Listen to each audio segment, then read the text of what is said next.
я каля дзяржаўнага літаратурна-мемарыяльнага музея Якуба Коласа. У 10 залях захоўваны асабістыя рэчы Якуба Коласа і яго сям'і.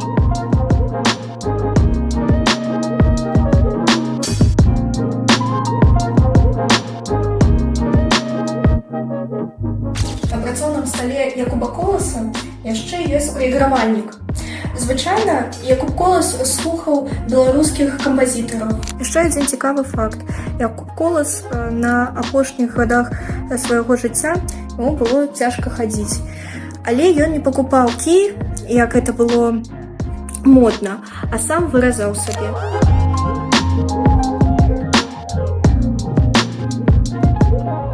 А зараз мы знаходзімся ў метро на плошчы Якуба Коласа.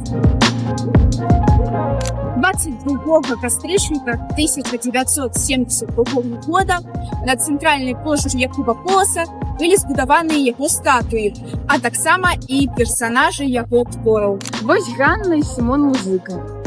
Тут жа дзед Талаш і яго сын Панас. С паэмы прыхла. Мы находимся у парке вершаў. Сейчас мы пройдем на аллею белорусских письменников.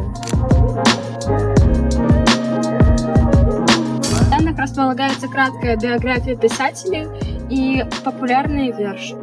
На улице Янки Купалы, насупраць дзяржаўнага цырка, ёсць парк, які носіць імя Купалы. У ім ёсць помнік вялікаму паэту і літаратурны музей, прысвечаны жыццю і творчасці песняра зямлі беларускай. Янка Купала быў не толькі паэтам, але і драматургам. Такія п'есы, як «Паўлінка» і «Тутэйшая» сталі класікай беларускай сцэны.